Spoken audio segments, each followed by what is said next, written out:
Meu pai me excluiu da herança das fazendas. Ele me forçou a salvar o irmão irresponsável. O destino, porém, não tolera traições silenciosas. Descobri um segredo de 30 anos sobre a verdadeira origem de minha mãe e de toda a nossa fortuna. Eu sou João. Por 4 décadas, meu nome na grande metrópole texana foi um sinônimo pétreo de poder, prestígio e, acima de tudo, solidez inabalável. Eu me permiti acreditar que o valor de um homem era forjado na lealdade, no trabalho duro e na ausência de falhas. Que amargo engano! Em um jantar frio e meticulosamente calculado, meus pais me deserdaram. Eles exigiram que eu empregasse minha fortuna pessoal, edificada com meu próprio suor, para resgatar a vida financeira do meu irmão mais jovem e eternamente irresponsável, André. Essa traição abjeta, no entanto, foi o catalisador que expôs um segredo de 30 anos. Este segredo envolvia a identidade do meu pai biológico e a origem sombria de todo o nosso patrimônio. A verdade que desenterrei fragmentou minha família de uma maneira que nem todo o dinheiro daquela cidade poderia recompor. E, além disso, levou meu pai a lamentar cada palavra fria que me dirigiu. Prepare-se, pois esta é uma saga de ambição texana, segredos obscuros e a jornada íntima de um homem em busca da sua própria dignidade. O que faria você se fosse excluído do patrimônio de uma vida em favor do seu irmão? Deixe sua reflexão aqui. Meu nome é João.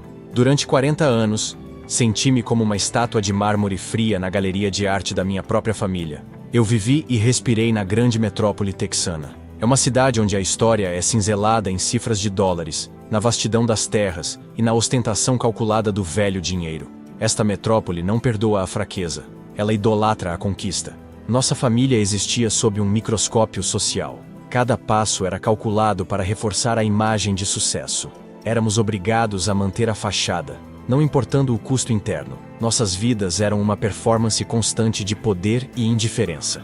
A menor falha seria um escândalo que a alta sociedade jamais perdoaria. Nossa imponente mansão, no coração do bairro nobre, era um monumento a essa ideologia. Tinha colunas gregas majestosas, um jardim impecável que exigia manutenção constante e paredes de mármore italiano. Estas paredes pareciam absorver qualquer resquício de calor humano. A arquitetura da nossa casa era a personificação da frieza institucional que meu pai prezava. O ar-condicionado estava sempre no máximo, mantendo a temperatura abaixo do agradável, como se para dissipar qualquer vestígio de emoção. Lembro-me de quando, ainda criança, tentei desenhar um sol na parede do meu quarto usando giz de cera. Meu pai ordenou que fosse pintado de branco no mesmo dia. Em vez de um elogio, deu-me um livro sobre investimentos, dizendo: "O investimento é a única arte que gera lucro, João", corrigindo minha imaginação. Ele mostrava que, para ele, até a arte deveria ser rentável. Aquele sol amarelo foi engolido pelo branco gélido, um símbolo do sacrifício da minha individualidade. Aquela casa era um cofre, não um lar, um palácio de mármore onde o silêncio era a lei. Nossa fortuna, avaliada em centenas de milhões de dólares, residia no agronegócio. Foi expandida com uma ambição que beirava a obsessão. Meu pai, um homem que só se comunicava na linguagem dos balanços financeiros, moldou-me para ser sua réplica, um sucessor sem máculas. Lembro-me de um episódio, quando eu tinha apenas 10 anos. Perdi uma partida de xadrez para o meu primo. Meu pai me disse com a voz firme de um CEO: "A segunda posição não é uma vitória, João. É apenas a melhor das derrotas. Nunca se contente com o segundo lugar, nem na mesa, nem nos negócios. A honra reside em ser o único." Essa frase me forçou a uma perfeição implacável. Ele me fazia recitar de cor os rendimentos anuais de cada fazenda nos jantares de domingo, exigindo precisão absoluta. Eu me tornei o herdeiro prático, o resolvedor de problemas que agia antes que eles chegassem à mesa do meu pai. Eu não apenas pilotava helicópteros sobre as fazendas que se estendiam por centenas de quilômetros pelo Texas, monitorando o gado e as plantações.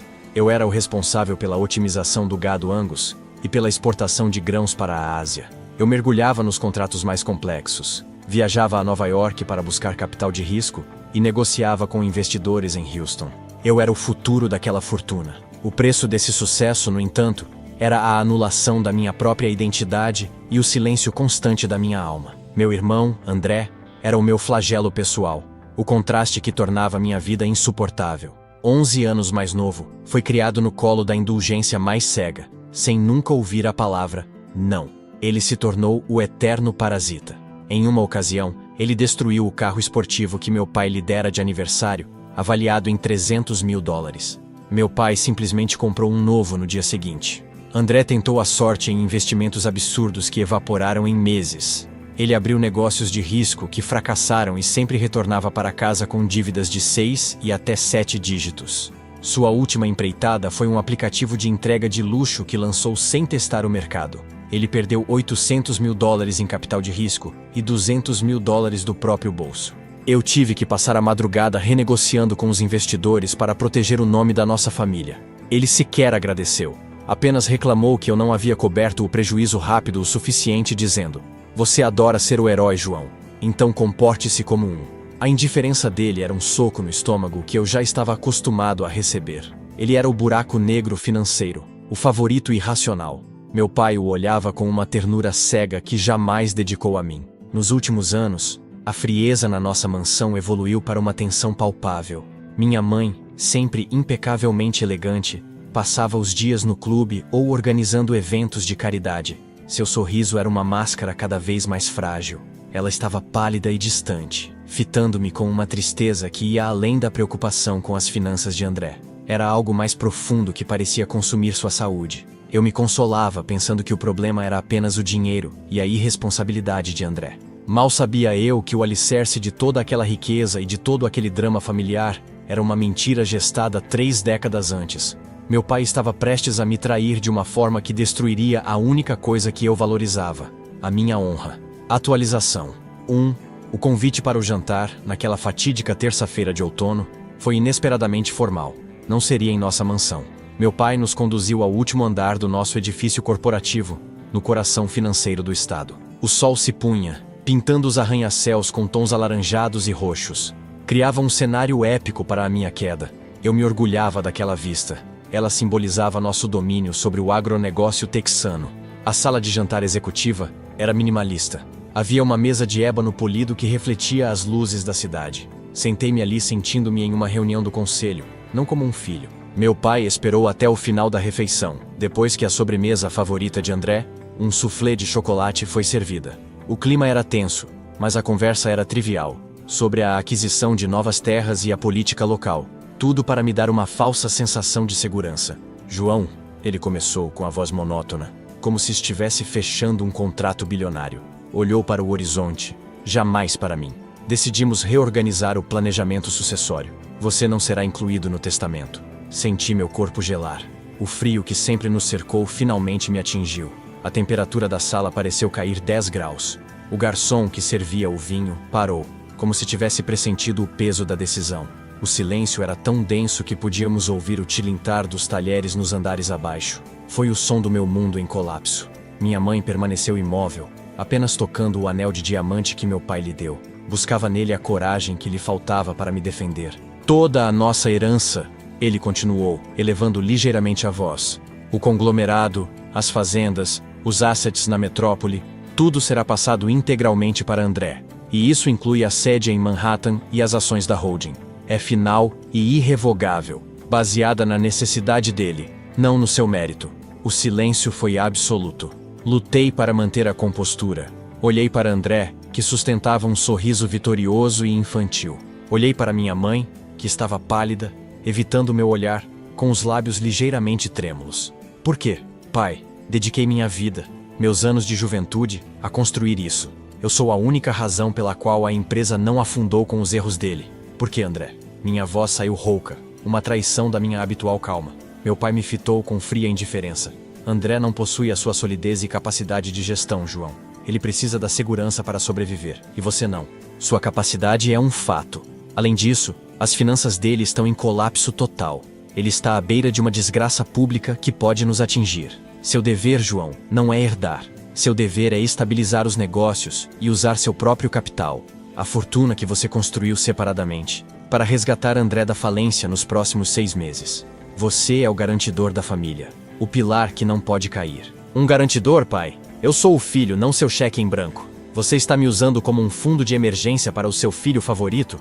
Isso é um absurdo, é imoral." A voz de André quebrou o silêncio, sarcástica. "É a sua função, João. Você sempre limpou minhas bagunças. Não se preocupe, eu cuidarei bem das suas fazendas. Talvez eu as modernize, quem sabe com um campo de golfe. Você é o irmão mais velho, é o seu dever." Ele levantou a taça para mim, um brinde cínico à minha ruína.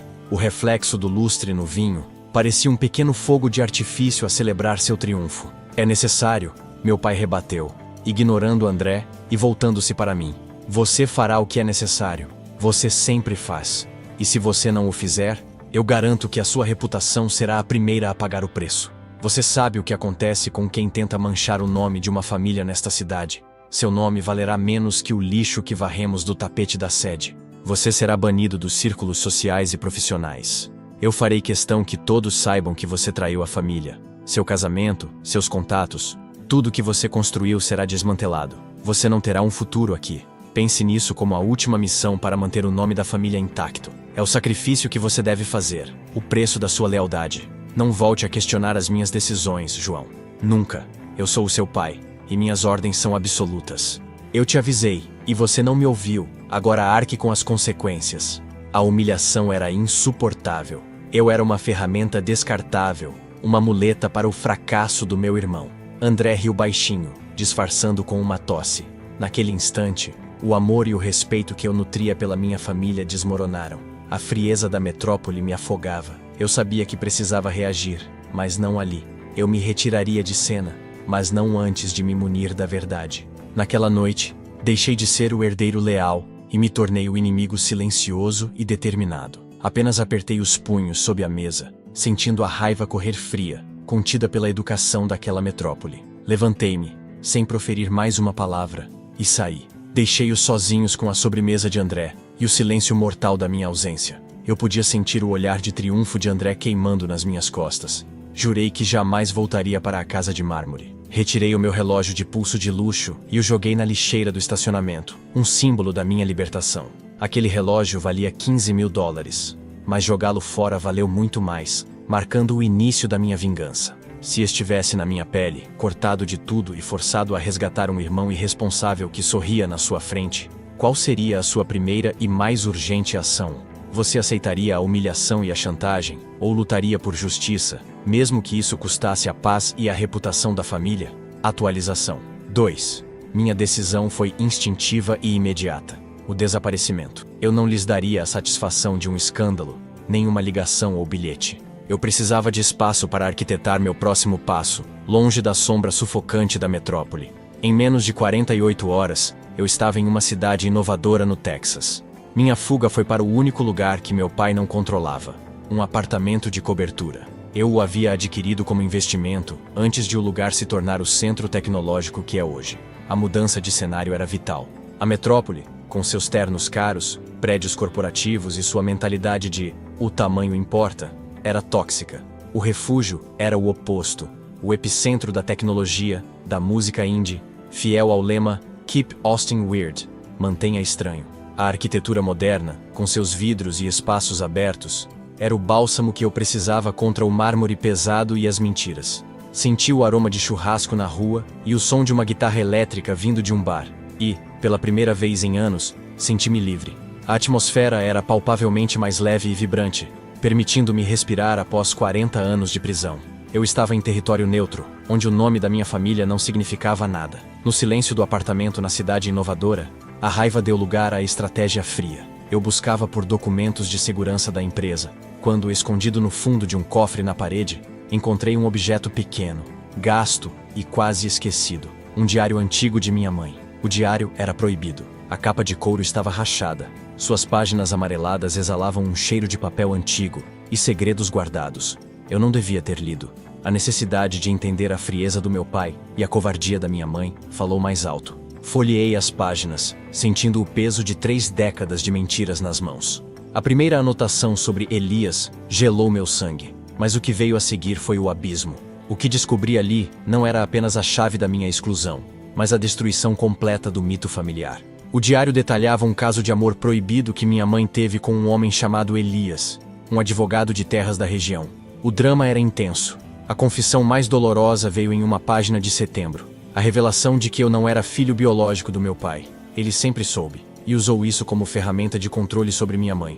Lá estava escrito: meu coração se partiu em 2. Ele me disse que aceitaria João, mas eu seria eternamente dele, aprisionada pelo medo. É o preço do silêncio e da segurança.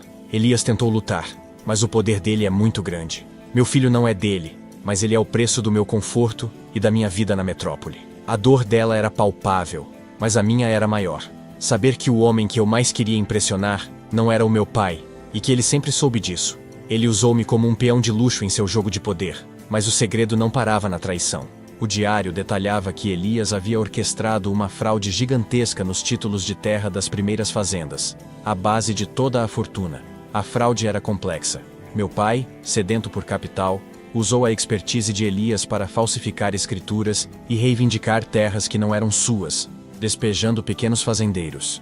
O diário descrevia como Elias manipulou os registros do condado e como meu pai pagou propina para silenciar um juiz de paz na época, garantindo a posse de 200 mil hectares de forma criminosa. Essa ilegalidade, a raiz de toda a nossa riqueza, era o segredo. Era a podridão sob o mármore. Meu pai não era apenas frio. Ele era um criminoso que construiu seu império sobre o infortúnio alheio, usando o crime para crescer e meu nascimento como moeda, mantendo Elias sob seu domínio legal por anos.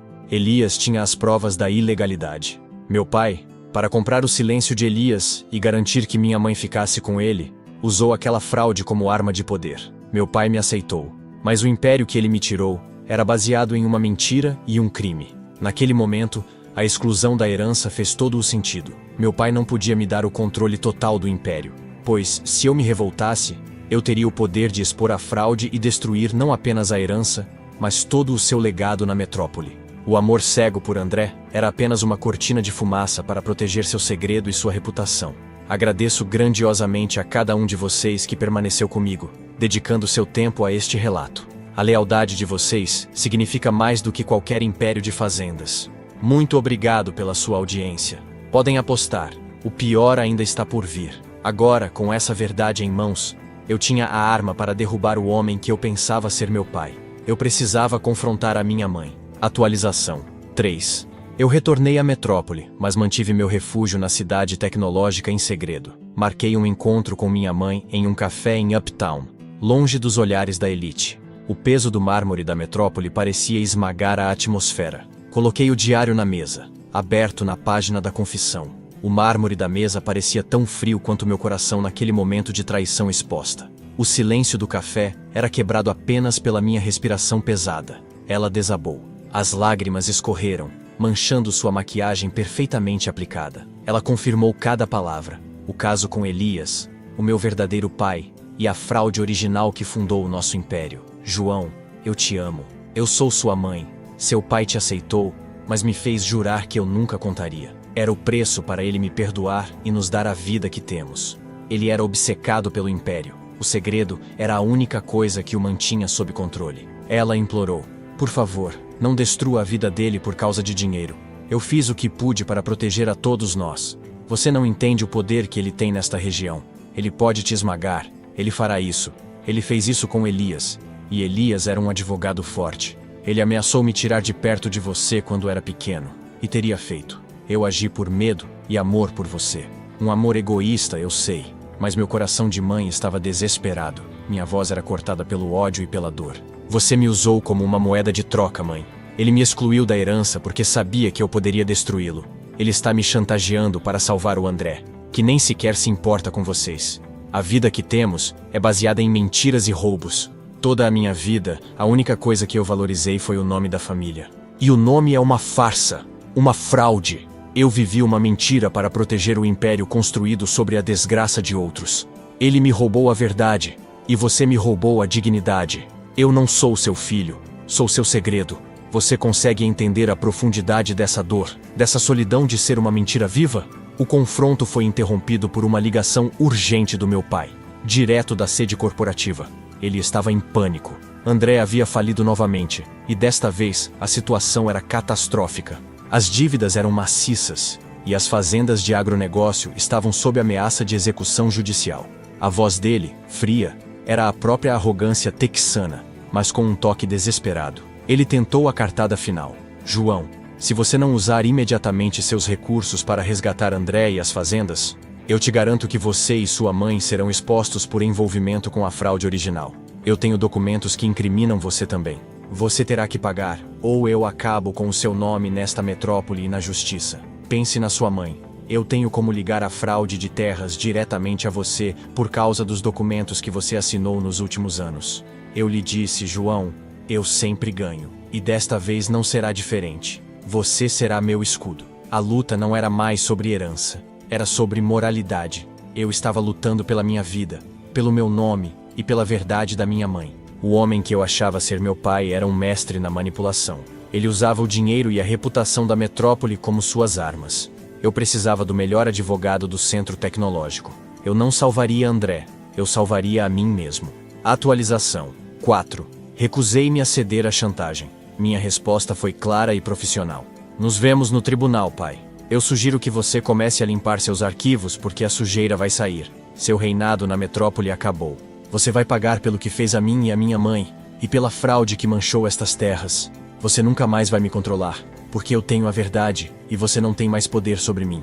Eu desliguei o telefone, sentindo uma paz fria. Sabia que tinha cruzado o ponto de não retorno. A pressão da minha recusa, a falência iminente de André e o medo da exposição pública levaram meu pai ao limite. Ele, o homem de ferro da metrópole, teve um colapso nervoso no escritório, seguido por um problema cardíaco grave. Foi internado em um hospital de luxo. A notícia correu à elite da cidade como um raio. O império estava desmoronando, e o rei estava caído. O jornal principal da metrópole trazia a manchete: ataque cardíaco atinge o gigante do agronegócio. Em menos de 24 horas, os corredores do nosso edifício corporativo, antes silenciosos, estavam cheios de advogados e credores. O silêncio frio da metrópole agora era substituído pelo burburinho da desgraça. As ações da nossa empresa despencaram 30% em um único dia, uma queda histórica. A tragédia do meu pai foi a minha janela de oportunidade. Eu havia contratado um advogado na cidade tecnológica conhecido por ser implacável e criativo. Com o diário e o testemunho relutante, mas honesto de Elias, que meu advogado conseguiu localizar, eu preparei a arma legal mais poderosa. Na justiça, nosso argumento foi cirúrgico e devastador. Não lutamos pela herança baseada no testamento, mas sim pela minha legitimidade e contra a coerção. Meu advogado argumentou que o pai de André não tinha o direito de dispor de toda a fortuna. Grande parte era fruto de uma fraude oculta. E eu, como herdeiro de fato, estava sendo chantageado. Ele apresentou o diário, provando a chantagem e a ilegitimidade que permeavam o testamento. O testemunho de Elias, o meu pai biológico, foi a gota d'água. Ele confessou a fraude nas terras, em troca de imunidade. Chorou ao me ver, admitindo que me abandonou por medo do poder daquela metrópole e do silêncio de minha mãe, implorando perdão. A audiência foi tensa. O juiz expressou choque com o nível de manipulação. A máscara de honra de meu pai caiu em praça pública. Ele não estava lá para se defender, apenas seus advogados pálidos enfrentando o peso da verdade. O juiz, vendo as evidências de manipulação, chantagem e o histórico de irresponsabilidade de André, proferiu uma decisão firme. André ficaria com uma parte simbólica para cobrir suas dívidas urgentes. O restante do patrimônio, no entanto, seria dividido igualmente entre os três, anulando o testamento sob a alegação de coação. Eu havia conquistado minha parte legítima da herança e, mais importante, eu havia garantido que o império não desabasse totalmente, expondo apenas a sujeira necessária para me libertar. A herança de fazendas na região, que era a minha vida, estava agora maculada, mas eu estava livre da chantagem. Atualização 5. Eu retornei à metrópole, mas mantive meu refúgio na cidade tecnológica em segredo. Minha primeira ação, após a vitória, foi procurar Elias, meu pai biológico. Nós nos encontramos em um pequeno restaurante na cidade tecnológica, longe de qualquer mármore. Ele não era o gigante de terno caro que eu imaginava, mas um homem simples e envelhecido, que carregava o peso da culpa. Ele me presenteou com uma foto desbotada de minha mãe e dele jovens, em um momento de felicidade genuína, e pediu perdão por ter me abandonado em troca de sua vida. Eu o perdoei. Entendi que o medo é um carrasco poderoso. Pela primeira vez, eu soube quem eu era de verdade. E que o meu mérito não vinha do sobrenome. Quanto à minha mãe, ela vendeu seu anel de diamante, o símbolo do seu aprisionamento. Usou o dinheiro para fundar uma organização de auxílio a mães vítimas de coação.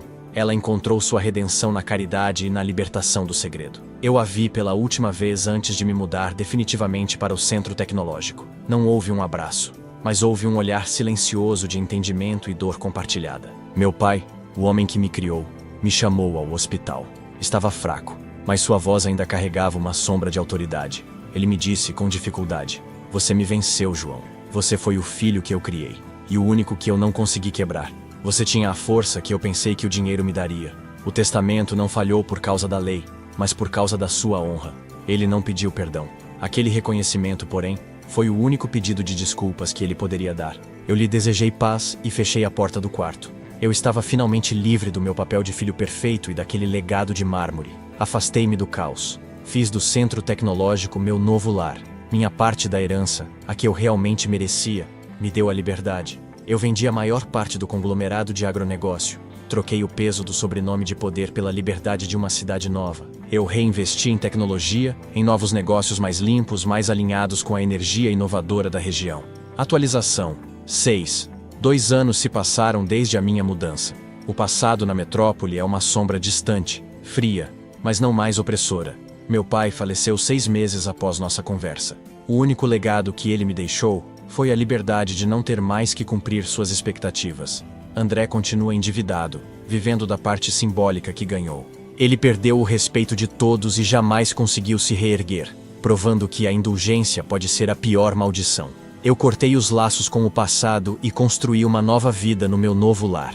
Eu me mudei para a cidade tecnológica e usei os recursos que obtive com a venda das últimas ações para fundar uma empresa de agritech. Não mais no agronegócio sujo de terras, mas em tecnologia limpa para otimizar plantações. Percebi que a lealdade que meu pai exigia de mim era apenas a proteção de seu segredo e de seu filho favorito. Eu descobri que o verdadeiro valor não está no tamanho da sua fazenda naquela metrópole, mas na honestidade e na liberdade. A minha herança final não foram os hectares de terra, mas a dignidade recuperada. Construí tudo do zero, sobre solo honesto, sem mármore frio ou mentiras, usando apenas o meu talento e o capital que lutei para obter. Essa foi a minha batalha. Uma história que prova que o dinheiro e os segredos de família podem ser a herança mais tóxica.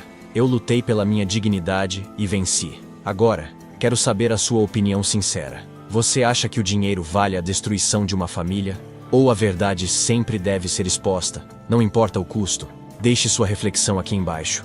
E se você valoriza histórias de vida que nos fazem pensar e refletir sobre a complexidade humana, inscreva-se no canal, ative as notificações e assista o próximo vídeo que vai aparecer no card.